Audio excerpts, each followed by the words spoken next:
Here is the policy statement on behalf of the National Party of Australia for the federal election. The speakers are Ian Sinclair, Rosemary Sinclair, Carol Raye, David Stretton. At a National Party conference in Cessnock at the weekend, the federal leader Ian Sinclair unveiled the party's policies for the next election. In a typically powerful speech, Mr Sinclair took the challenge right up to Labor.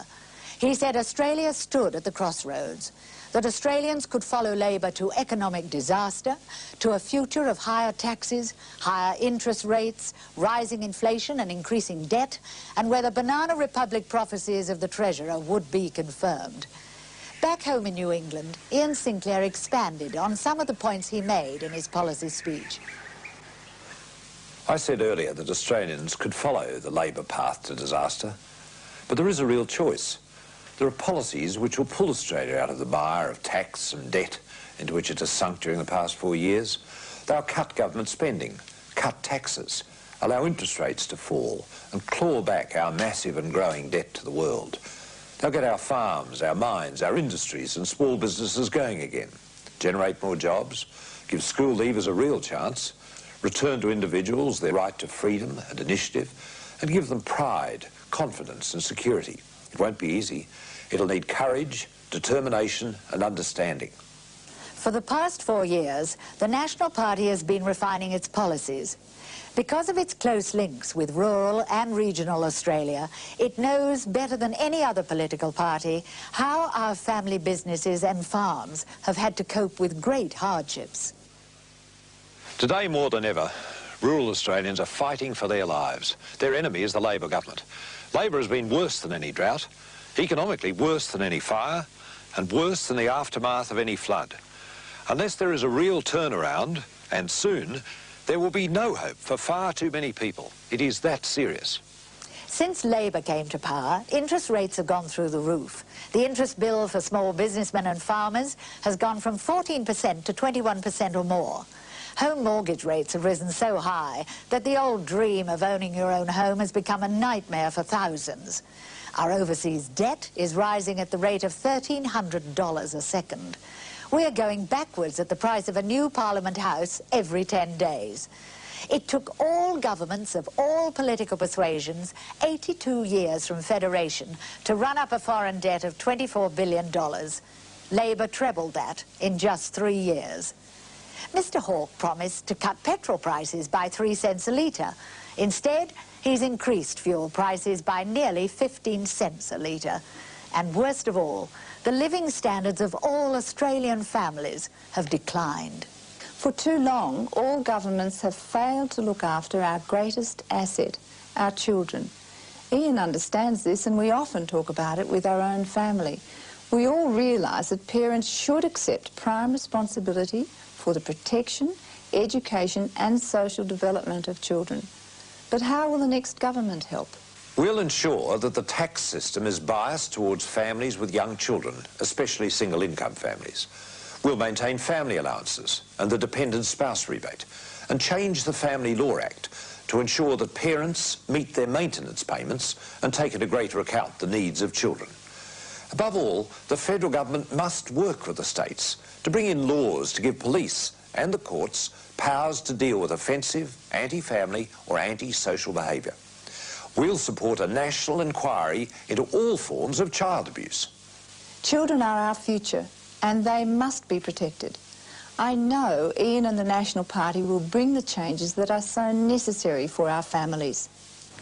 Ian Sinclair is constantly moving around Australia, talking with and listening to people from all walks of life. This personal contact was the foundation for the policies he announced in Cessnock. He said that in the next coalition government, the National Party would be absolutely committed to ending Labor's capital gains tax, fringe benefits tax and the assets test. I have announced policy initiatives to return incentive and pride to all Australians. Our personal tax liabilities are blown out under Keating. Under the Nationals, they will be drastically reduced. Once again, you will be given the incentive to work, to keep more of your pay. Under our new tax scales, your take-home pay will increase. If you're a member of a one-income family, you will gain the most. Legitimate entertainment expenses will be allowed. Labor's abolition of negative gearing for private investment on homes for rental will be lifted. As a nation, we're not encouraged to save, we're encouraged to spend. Not enough money is held in personal savings.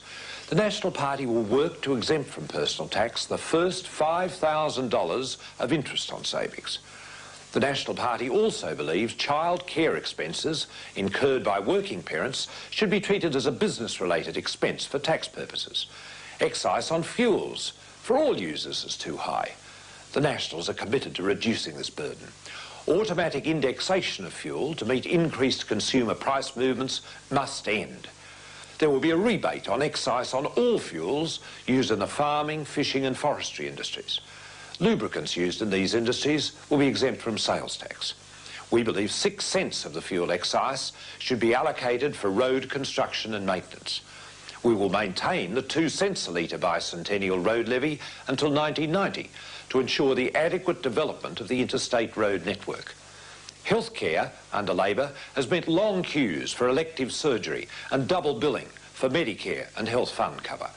The National Party will protect the health needs of pensioners, the financially disadvantaged and the chronically ill. They will pay no more. The Medicare levy will be fully rebated against private health fund cover. Then all Australians may have the choice of public or private hospital treatment. We will negotiate with the states to relieve present acute nurse shortages by allowing the registration of nurses following in-hospital training as in the past, as well as through the recently introduced graduate courses. Funds spent on present sensationalised advertising campaigns on AIDS and drugs will be diverted to overcoming the source of the problems. The emphasis in our drugs campaign will be towards penalising drug pushers and assisting drug users to throw off the habit. All Australians will be helped to recognise the advantages of a healthy lifestyle through promotion of the advantages of sport and recreation activities.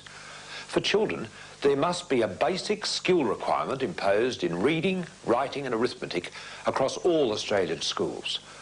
The Nationals will ensure the number and value of Austudy scholarships will allow all Australians reasonable access to tertiary education. Grants to postgraduate students will be reviewed to encourage innovative research and development once more in Australia. Under Labor, Australia's been living in an economic fool's paradise.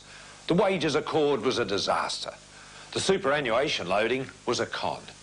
A few weeks ago, Labor did another deal with the unions. They introduced yet more industrial legislation into the federal parliament. Do you really believe they won't proceed with it? Unions will be put even further above the law. The National Party believes in responsible unionism, but more than that, we believe that workers are more important than union bosses. If a worker wants to opt out of a union, he will be allowed to. If a business and its employees want to enter into a voluntary agreement on the terms and conditions of employment and register these with award status, they too will be allowed to. Mr Sinclair said at Cessnock that those agreements could cover hours to be worked, penalty rates and overtime. This election is not about an identity card nor a hostile Senate. It's about who can provide you with a better standard of living. Labor has been tried, it has failed. You owe it to your family, to your children and to Australia to think of the future when you vote on July the 11th. Think of Australia, think of how much better off you should be, and then vote for the Nationals.